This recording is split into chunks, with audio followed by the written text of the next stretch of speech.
चलिए आज एक ऐसी कहानी की परतें खोलते हैं जो आस्था, डर और धोखे की एक खौफनाक दास्तां है।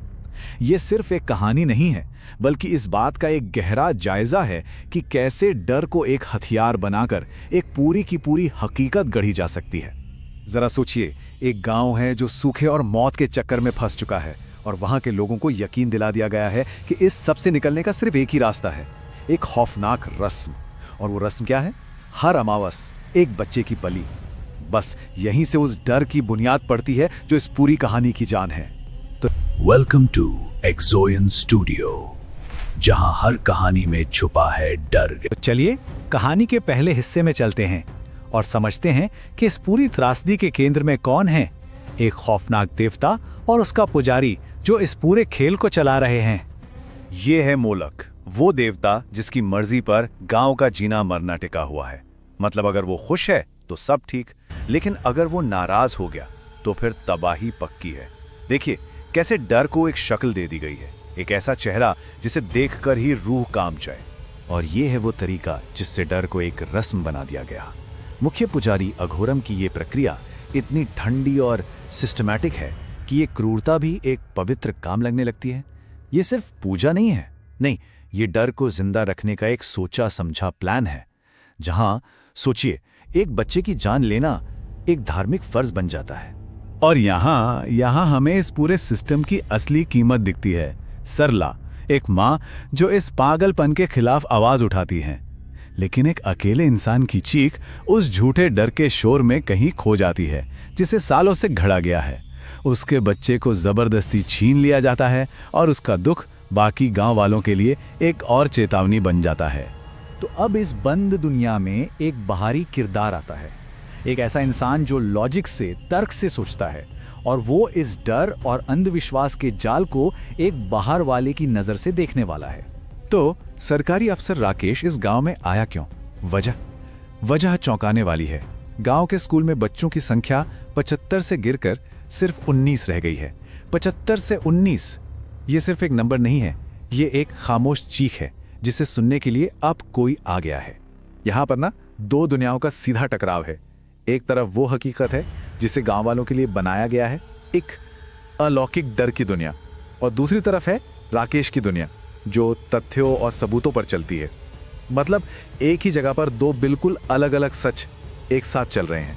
राकेश को बहुत जल्दी ये महसूस हो जाता है कि यहाँ कुछ तो बहुत गड़बड़ है।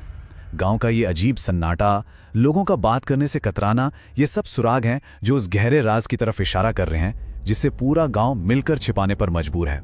मतलब डर इतना गहरा है कि वो अब अजनबियों से दुश्मनी में बदल गया है। तो अब कहानी उस मोड़ पर आ गई है जहां से पर्दा उठने वाला है। राकेश उस खौफनाक सच के बिल्कुल करीब पहुंच रहा है जो गांव के खंडहरों में कहीं दफन है। शायद ये पूरी कहानी का सबसे परेशान कर देने वाला पल है। राकेश बच्चों को बलि का खेल खेलते हुए देखता है।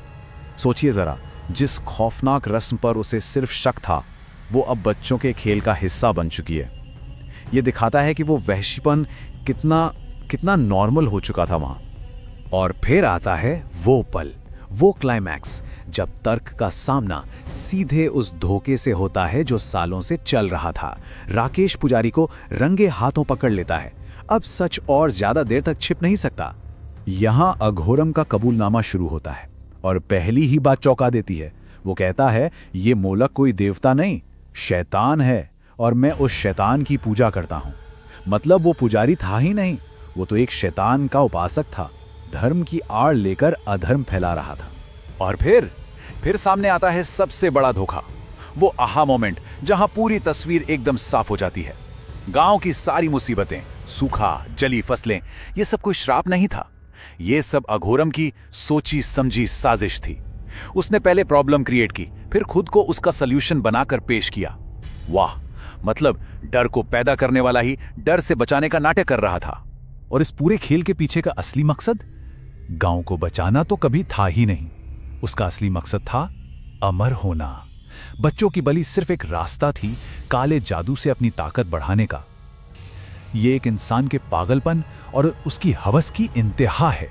जैसे ही ये सच सामने आता है, सालों का दबा हुआ डर गुस्से में बदल जाता है। जिन गांव वालों को उसने कंट्रोल में रखा था, अब वही उसके खिलाफ उठ खड़े होते हैं। एक बूढ़े आदमी की ये बात बताती है कि ये धोखा आज का नहीं बल्कि पीढ़ियों से चल रहा था। 20 साल पहले मेरे पोते को भी ले गया था, ये कहकर कि भगवान की मर्जी है। हर परिवार ने इसकी कीमत चुकाई थी, ये सोचकर कि वो भगवान की मर्जी पूरी कर रहे हैं। अब उन्हें एहसास हो रहा है कि उनके साथ कितना बड़ा धोखा हुआ है। और कहानी का अंत बहुत तेजी से और बेरहमी से होता है। जिस डर के सिंबल को अघोरम ने बनाया था, गांव वाले उसी का इस्तेमाल करके उसे खत्म कर देते हैं। लोग खुद इंसाफ करते हैं और उसके आतंक के राज को हमेशा के लिए मिटा देते हैं।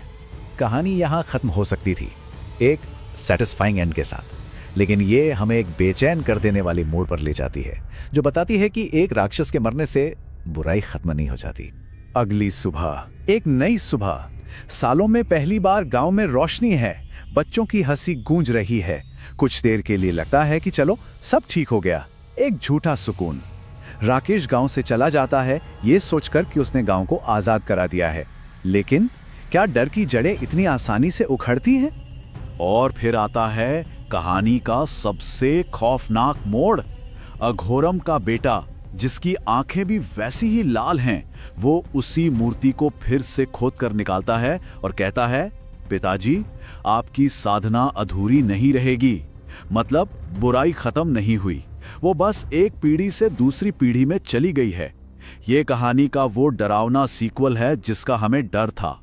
और हम इस कहानी को इसी सवाल पर छोड़ते हैं, क्या तबाही को टालने के लिए कोई और राकेश आएगा, या ये कहानी खुद को फिर से दोहराएगी?